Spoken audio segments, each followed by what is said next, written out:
Welcome back, everyone. Today I'm going to be discussing my theory that Mike and Eleven have already broken up. This theory popped into my mind during their one scene together in Volume 1, and since then I have seen others express similar sentiment online. This would make a lot of sense actually, with the final cabin scene in Season 4 and then the 18-month time jump to where we now have a friendly Mike and Elle after an amicable breakup. It doesn't seem too far-fetched to me and would make for a big reveal during Volume 2. Perhaps just before we see some Byler content happening, now we prep the general audience. So, here I have all the Season 5 evidence I think that we've seen so far and that could point to this being the case. Number 1, and this is probably the most obvious one, we only actually have one Mileven scene in the whole of Volume 1 before Elle goes into the Upside Down and they don't interact at all after that one short scene. And this takes place right at the start of the volume in Episode 1. And after that, no Mileven content. And also, I wanted to add that this scene takes place at sunset, which in writing is historically known to signify something ending. Number 2. This scene isn't particularly romantic. There is one hug, and Elle has a sad smile in a lot of their chat together. If it is the case that they had an amicable breakup, she likely knows that it was the right thing for both of them, but obviously she still misses Mike as they're good friends.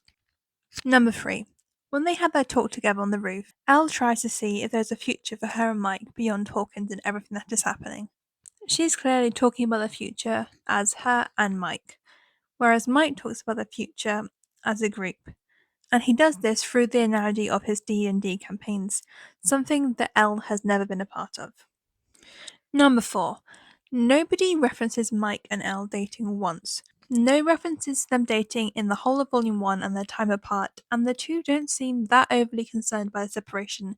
The only thing we got was Lucas calling them lovebirds, but if you've ever seen the way friends tease each other about people they like or have once liked, it is not too far-fetched of an explanation.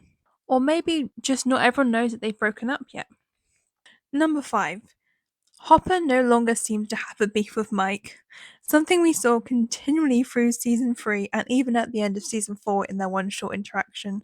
This is the short one, but I just thought I'd include it as I thought it was quite funny. Number 6. Will Byers, I don't think, would ever try to date Mike when he knows Mike is with Elle. Elle has basically become his sister at this point.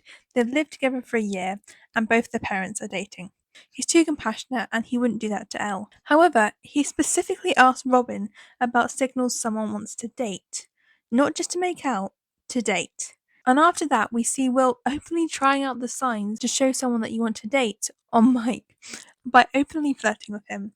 While I could see Will making a love confession to Mike if he were still dating Elle as part of Will's self acceptance journey, I don't see him in this scenario expecting anything back from Mike. After all, we saw throughout the whole of Season 4 him being selfless and trying to fix Mike and Elle's failing relationship because he does love them both so much. But here, Will is specifically looking for tips to know if somebody wants to date and how to hint to them that you want to date them too. Just think on that for a while.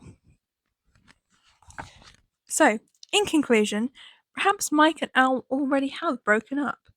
Obviously, this evidence doesn't definitely show that, however, I wouldn't be surprised if this was the case.